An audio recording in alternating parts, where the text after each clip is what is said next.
Perkenalkan, nama saya Sarah Yunita Dasari Sunambela dengan NIM 52133433019. Nama saya Yohana dengan NIM 521333023. Perkenalkan, nama saya Nur Cahaya Anggota Juru dengan NIM 52133403035. Perkenalkan, nama saya Nira Madani dengan NIM 5213343014. Perkenalkan, nama saya Desri Purba dengan NIM 52133434038. Saya Nemita Sirait dengan NIM 52133433029. Nama saya Yulri Sapili Elizabeth Manurung dengan NIM 52133343016.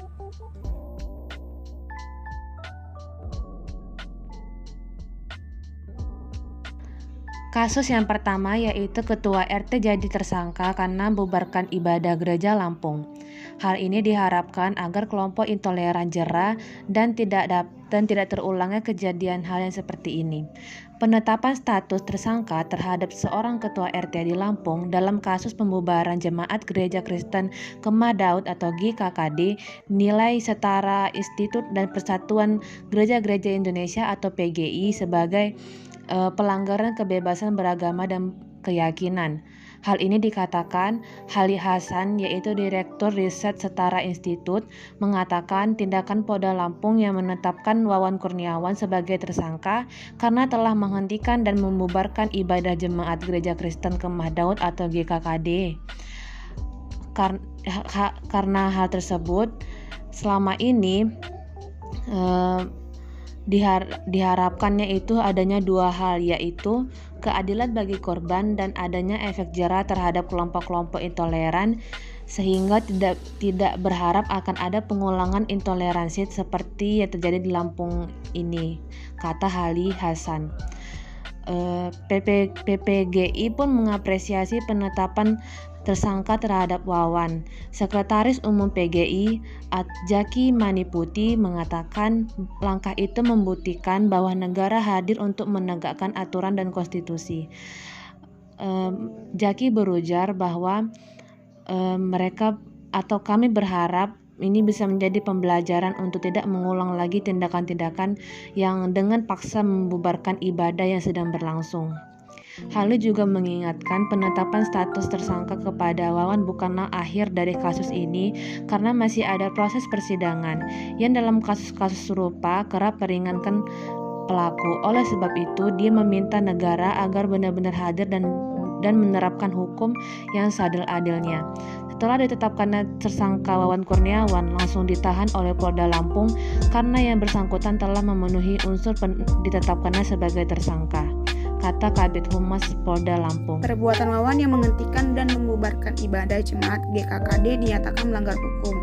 Ketua RT itu dikenai pasal 156A huruf A KUHP tentang penodaan agama dan atau 175 KUHP tentang kekerasan atau ancaman kekerasan merintangi suatu pertemuan agama yang tidak terlarang, upacara agama atau upacara penguburan mayat, dan atau 167 KUHP tentang memasuki pekarangan orang lain secara paksa. Dalam sebuah rekaman video yang viral di media sosial pada Februari lalu, Wawan Kurniawan yang memakai baju berwarna biru dan mengenakan topi terlihat memaksa masuk ke dalam gereja dan mengusir jemaat yang sedang beribadah. Dalam beberapa video, Wawan terlihat memasuki gereja dengan melompat pagar. Aksi itu dia lakukan pada Minggu 19 Februari. Dikutip dari berbagai media, Wawan membantah aksi tudingan pelarangan maupun persekusi terhadap jemaat gereja. Dia mengaku kedatangannya bersama sejumlah perangkat RT lainnya hanya untuk mengingatkan terkait perizinan. Sebelumnya sudah ada kesepakatan pada tahun 2020 lalu, karena belum ada izin dari pemerintah, jadi diminta tunda dahulu untuk dijadikan tempat ibadah, kata Wawan. Pada 23 Februari lalu, Wawan, tokoh masyarakat, dan Jemaat Gereja Kristen Kemah Daud atau GKKD sepakat untuk berdamai. Ketua Pembangunan GKKD, Pendeta Parlin Siombing, mengatakan pihaknya sudah memaafkan Wawan. Tapi tindakan seperti itu tetap ada proses hukumnya. Pihak gereja menyerahkan semua kepada pihak yang berwajib, kita mendukung pihak kepolisian, itu kan ranah mereka, kata Parlin kepada wartawan Robertus Bejo yang melaporkan untuk BBC News Indonesia. Selain soal permintaan maaf, kesepakatan damai antara kedua belah pihak juga menelurkan surat izin sementara untuk gereja. Parlin menyebut izin sementara itu berlaku untuk 2 tahun, sementara izin mendirikan bangunan atau IMB, rumah ibadah, juga sedang dalam proses di kelurahan mulai 23 Februari lalu. Kronologi kasus Mei Liana dari keluhan suara masjid hingga ke penjara. Meliana mungkin tak bakal menyangka keluhannya soal suara azan di Masjid Al-Maksum di Jalan Karya Lingkungan 1, Kota Tanjung Balai, Sumatera Utara, membuatnya dihukum penjara selama 1,5 tahun. Pengadilan Negeri Medan memvonis Meliana bersalah melakukan penistaan agama atas perbuatannya. Pengadilan menilai bahwa Meliana terbukti bersalah sebagaimana dakwaan yang disusun penuntut umum. Namun, pihak pengacara Meliana tak terima dengan putusan itu dan langsung mengajukan banding. Berikut kronologi kasus dugaan penistaan agama yang menjerat Meliana berdasarkan surat dakwaan yang dikutip dari laman resmi pengadilan. Pukul 8 WIB, peristiwa ini terjadi ketika Meliana mendatangi kios untuk membeli rokok yang tak jauh dari rumahnya. Ketika itu, ia mengeluhkan suara volume di masjid kepada penjaga kios yang bernama Kasini alias Kak Uwo. "Kak, tolong bilang sama Uwa, kecilkan suara masjid itu, Kak. Sakit kupingku, ribut," kata Meliana sembari menggerakkan tangan kanannya ke kuping kanan. "Iyalah, nanti ku bilangkan," jawab Kasini ketika itu. Esok harinya Kasini datang ke rumah ayahnya yang bernama Kasidik. Keluhan Meliana kemudian disampaikan Kasini kepada adiknya Hermayanti yang sedang berada di sana. Ketika itu Kasini mengatakan, "Oh, Heri orang Cina muka itu minta kecilkan volume masjid." "Yang mano? Siapo?" tanya Hermayanti. Keesokan harinya Kasidik datang ke rumah lalu Kasini menyampaikan soal keluhan Meliana. Kasidik pun meresponnya, "Iyalah, nanti ku sampaikan ke BKM Masjid Al-Maksum."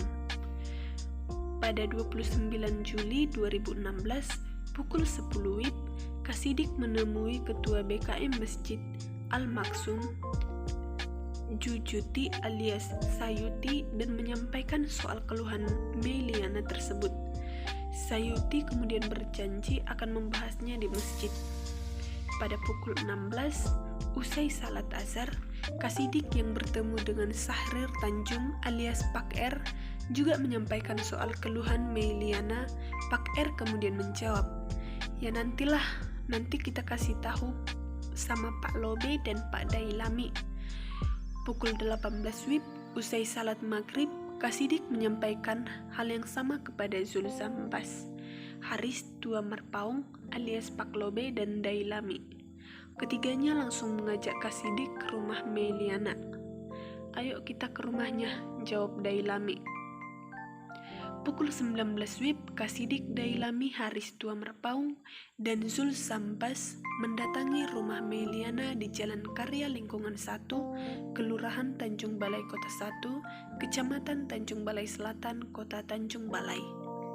Ketika itu, Haris Tua Marpaung mengonfirmasikan ucapan Meliana soal volume pengeras suara masjid.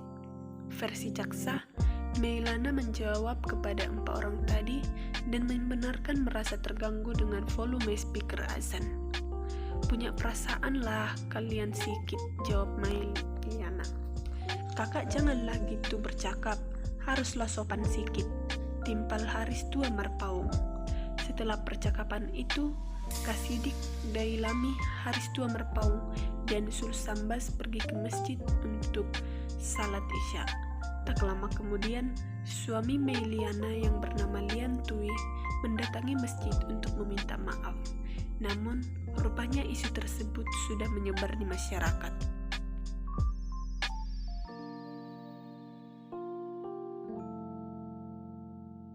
Sayuti bersama kepala lingkungan setempat membawa Meliana ke kantor lurah. Menurut penuntut umum, akibat perbuatan Meliana tersebut, kemudian terjadi pelemparan dan perusakan yang dilakukan oleh El Rifai Juheriza alias Aldo dan Budi Arianto. serta masa lainnya terhadap rumah Meliana sendiri, serta terhadap vihara yang ada di Tanjung Balai. Pada 14 Desember 2016, Haritua Merpaung, Dailami, dan Rifai membuat surat pernyataan meminta kepada kepolisian agar melakukan penyidikan terhadap Meliana yang dianggap melakukan pelecehan, penistaan, dan menyatakan rasa benci terhadap kegiatan ibadah agama Islam di Masjid Al-Maksum. Surat pernyataan tersebut ditandatangani di atas materai 6.000. Kemudian pada 19 Desember 2016, berdasarkan rapat Komisi Fatwa, MUI Kota Tanjung Balai meneruskan permohonan soal fatwa tersebut ke MUI Provinsi Sumatera Utara. Permohonan audiensi dan fatwa dari AMMIB dan surat pernyataan dari Haritua Merpaung, Dailami, dan Rifai turut dilampirkan dalam surat kepada MUI Provinsi Sumatera Utara itu. Kemudian pada 3 Januari 2017 sampai 24 Januari 2017, Komisi Fatwa MUI Provinsi Sumatera Utara melaksanakan rapat yang dihadiri oleh pakar bahasa dan umum. 24 Januari 2017, MUI Provinsi Sumatera Utara mengeluarkan fatwa terkait Meliana atas penistaan agama tersebut. Berikut ini fatwa yang tertuang dalam keputusan nomor 001-KF-MUI-SU-1-2017. Tanggal 24 Januari 2017 menetapkan fatwa tentang penistaan agama yang dilakukan oleh Saudari Meliana di Kota Tanjung Balai. Pertama, ketentuan hukum. A. Azan yang dikumandangkan di masjid adalah syariat agama Islam yang dikumandangkan sebagai tanda masuk waktu salat dan atau menyuruh umat Islam untuk melaksanakan salat. B. Ucapan atau ujaran yang disampaikan oleh Saudari Meliana atas suara azan yang berasal dari Masjid Al-Maksum, Jalan Karya, Kota Tanjung Balai pada tanggal 29 Juli 2016, perendahan dan penistaan agama terhadap suatu agama Islam. Kedua, rekomendasi. A.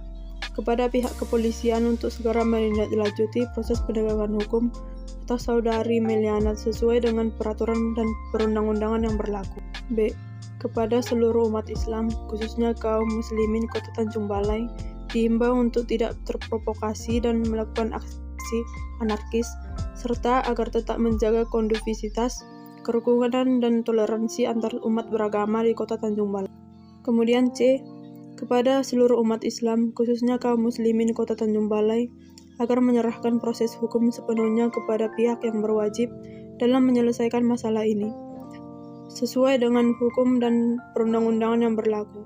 Pada akhirnya, Meliana kemudian ditetapkan sebagai tersangka oleh polisi. Pada 30 Mei 2018, Meliana ditahan oleh penuntut umum. Kemudian 26 Juni 2018, Meliana menjalani sidang perdana pembacaan dakwaan Pengadilan Negeri Medan. 13 Agustus 2018, Meliana dituntut 1,5 tahun penjara oleh penuntut umum. Dan pada 21 Agustus 2018, Meliana divonis bersalah dan dihukum 1,5 tahun penjara. Pengacara Meliana langsung mengajukan banding. Pada tahun 2021, Kementerian Agama melakukan survei terhadap 34 provinsi di Indonesia dengan jumlah responden sebesar 13.600 responden. Berdasarkan indeks tersebut, nilai Indeks Kerukunan Umat Beragama atau KUB pada tahun 2021 masuk pada kategori baik. Nilainya berada pada rata maksimal 72,39 atau naik sebesar 4,93 poin dari tahun sebelumnya. Berdasarkan kasus di atas, dapat disimpulkan bahwa toleransi di Indonesia masih tergolong rendah apabila mengacu pada Indeks Toleransi Dunia. Berdasarkan laporan Kementerian Agama, tingkat toleransi di Indonesia cenderung melakukan penurunan selama beberapa tahun terakhir. Berikut adalah data skor Indeks Kerukunan Umat Beragama tahun 2017 sampai dengan tahun 2021. Di mana pada tahun 2017 skor Indeks Kerukunan Umat Beragama atau KUB sebanyak 72,27%. Sedangkan pada tahun 2018 mengalami penurunan sekitar 1,37% dari tahun 2018 yaitu sebesar 70,9%. Pada tahun 2019 mengalami kenaikan sebesar 73,83%. Pada tahun 2020, kerukunan umat beragama mengalami penurunan yang cukup signifikan, yaitu sebesar 6,73% dari tahun sebelumnya. Pada tahun 2020, indeks KUB sebesar 67,46%. Pada tahun 2021, indeks kerukunan umat beragama naik secara signifikan dari tahun sebelumnya. Indeks pada tahun 2021 adalah 72,39%. Berikut adalah wilayah dengan tingkat toleransi tertinggi di Indonesia. Yang pertama diduduki oleh wilayah Nusa Tenggara Timur dengan jumlah 81,07%. Selanjutnya di posisi kedua ada Papua sebesar 80,20%. Posisi ketiga ditempati oleh wilayah Sulawesi Utara dengan jumlah 78,35%. Selanjutnya adalah Papua Barat sebesar 78,63%. Posisi kelima ada Provinsi Bali sebesar 77,95%. Di posisi keenam ada Kalimantan Barat sebesar 77,61%. Di posisi ketujuh ada wilayah Maluku sebesar 76,30%. Sedangkan di posisi kedelapan ada Kalimantan Tengah sebesar 76,20%. Di posisi ke-9 ada Provinsi Kepulauan Riau sebesar 76,20%.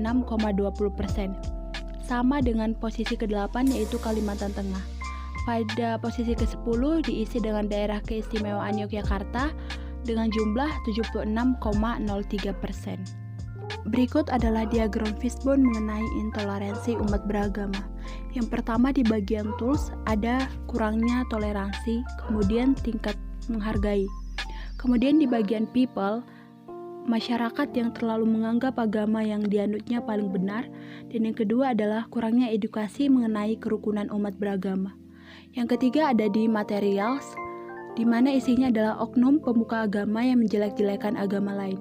Yang keempat adalah environment, di mana pemerintah yang kurang tegas dalam menangani kasus toleransi itu sendiri. Berikut adalah wawancara yang kami lakukan di Kota Medan dengan dua tempat ibadah yang saling berdekatan untuk mengetahui seberapa toleransi Kota Medan itu sendiri. Nama saya Biu, Kak. Nama saya Biu. Ini wakil ketua, Kak. Anggota aja. Berapa lama? Dari kecil lah, dari kecil dari masjid. Berarti emang udah ibadah di sini? Kan ini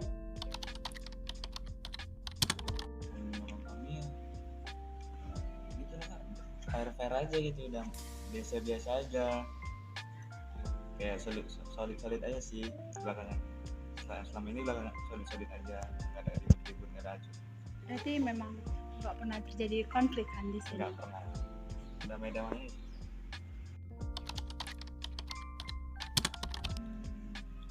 Kayaknya tahun kemarin pernah nggak, tahun yang lalu itu pernah. Gotong royong itu camping, ngapain di gereja, di lapangan ini ya? iya.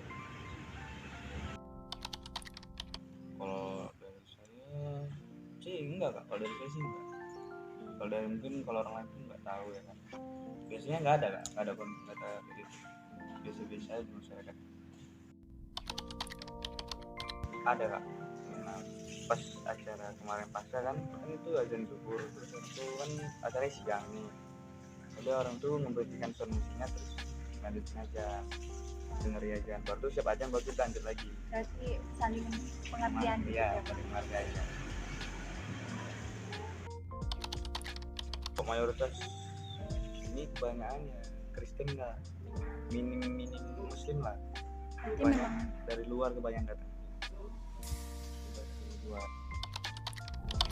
Kalau nama saya Pendeta Samuel di Misteri.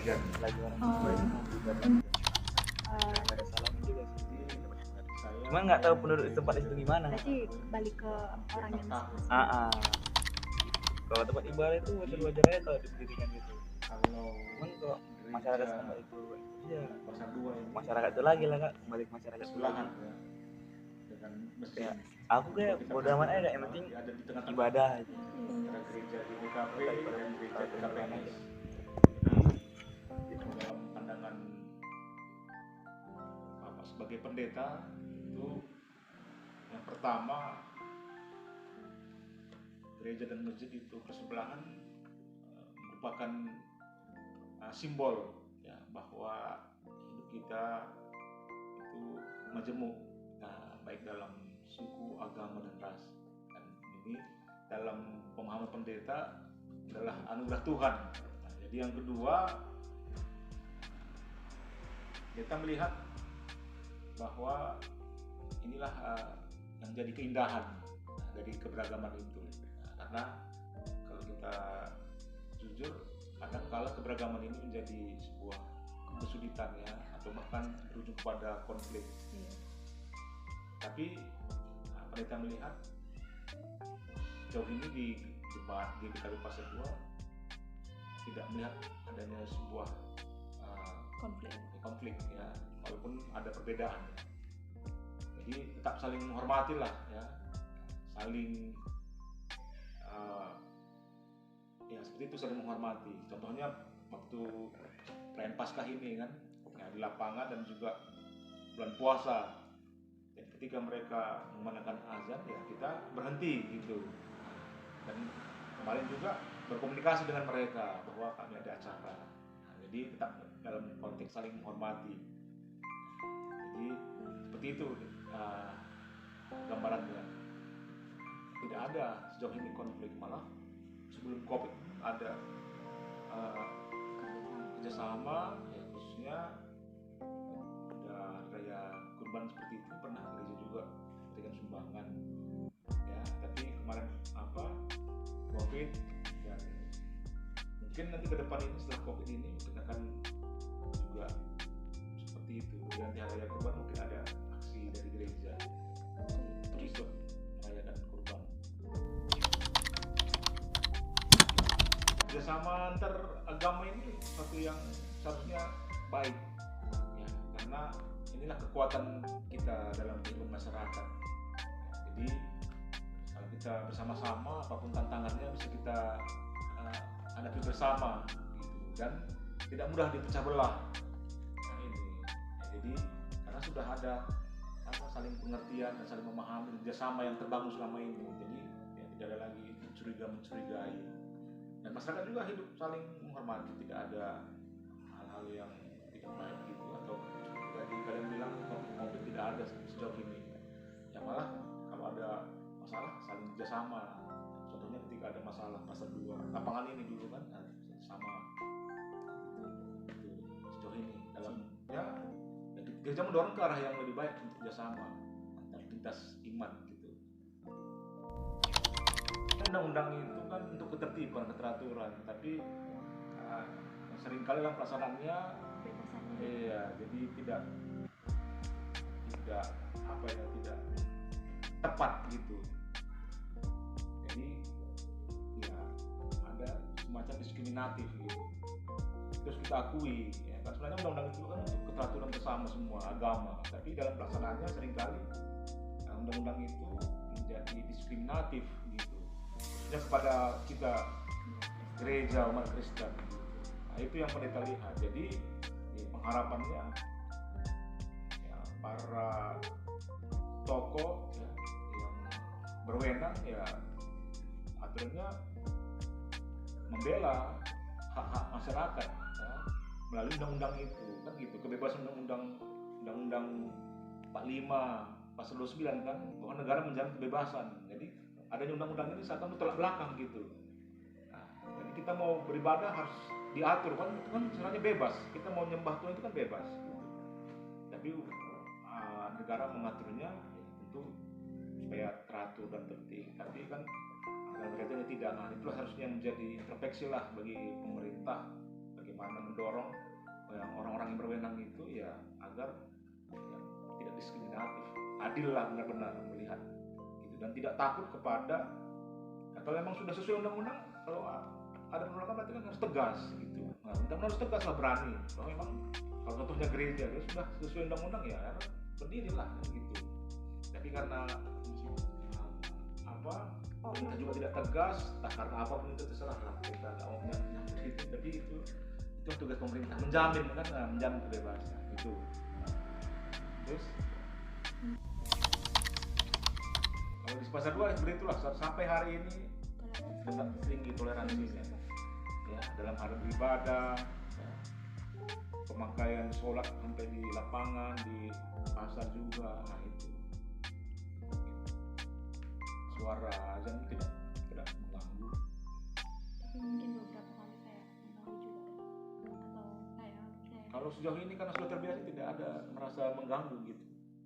Pernah nggak Pak kalau misalnya suara azan tabrakan gitu jadwalnya dengan ibadah Kalau sering. Jadi untuk persoalan seperti itu siapa yang mengalah? Ya kita tetap aja sama masing-masing. Ya, kita sudah sering mengerti. Nah, kan, kita nggak mengharapkan mereka mengerti dan mengerti karena kan sudah jamnya sholat kan. Ya gitu, kita pas ada ibadah ya. Kadang kalau ibadahnya di luar kita berhenti, kalau di dalam gereja ya kita tetap aja. Dampak intoleransi. Yang pertama, adanya perpecahan bangsa yang terjadi karena konflik sosial dalam kehidupan bermasyarakat. Yang kedua, memandang masyarakat dan kebudayaan sendiri lebih baik, sehingga menimbulkan sikap merendahkan kebudayaan lain. Sikap ini mendorong konflik antar kelompok. Yang ketiga, adanya pemunduran suatu bangsa dan negara karena pemerintah sulit membangun kebijakan. Yang keempat, terjadinya konflik. Yang kelima, menghambat usaha pembangunan dan pemerataan sarana dan prasarana. Yang keenam, kurangnya partisipasi masyarakat dalam pembangunan. Dampak toleransi, mewujudkan kerukunan di Indonesia, menghindari konflik perpecahan, meningkatkan jiwa nasionalisme, mempererat tali persaudaraan, memperkuat terciptanya mufakat, menghindari sikap diskriminasi, mempercepat pembangunan nasional. Konsep dan urgensi wawasan Nusantara. Ada beberapa pengertian yang menjelaskan tentang apa sebenarnya wawasan Nusantara itu. Pengertian pertama berasal dari ketetapan MPR tahun 1993 dan 1998 tentang GBHN yang berbunyi, wawasan Nusantara yang merupakan wawasan nasional yang bersumber pada Pancasila dan berdasarkan Undang-Undang Dasar 1945 adalah cara pandang dan sikap bangsa Indonesia mengenai diri dan lingkungannya dengan mengutamakan peraturan dan kesatuan bangsa serta kesatuan wilayah dalam menyelenggarakan kehidupan bermasyarakat, berbangsa, dan bernegara untuk mencapai tujuan nasional. Wawasan Nusantara pun memiliki beberapa unsur-unsur penting yang dijabarkan sebagai berikut. A. Wadah merupakan wadah yang menampung 3 komponen penting, yaitu wujud wilayah, tata inti organisasi, dan tata kelengkapan organisasi. B. Isi. Terdapat cita-cita bangsa yang tercantum pada pembukaan Undang-Undang Dasar 1945 serta azas keterpaduan aspek kehidupan nasional yang menunggal, utuh, dan menyeluruh. C. Tata laku yang mencakup 2 segi, yaitu batiniah dan lahiriah. Solusi. Keberagaman adalah suatu kondisi masyarakat di mana terdapat banyak perbedaan dalam berbagai bidang seperti suku, bangsa, ras, serta keyakinan dan antar golongan. Keberagaman yang dimiliki Indonesia harus diimbangi dengan sikap toleransi warganya untuk mempertahankan negara kesatuan Republik Indonesia. Sikap toleransi ini ditunjukkan untuk menghormati adanya perbedaan pendapat, agama, ras, dan budaya yang dimiliki kelompok atau individu. Kurang memahami keberagaman dalam bermasyarakat Indonesia menyebabkan sikap toleransi. Berdasarkan Kamus Besar Bahasa Indonesia atau KBBI, intoleransi adalah paham atau pandangan yang mengabaikan seluruh nilai-nilai dalam toleransi. Dapat diartikan sikap intoleransi merupakan sikap tidak tenggang rasa atau tidak intoleran.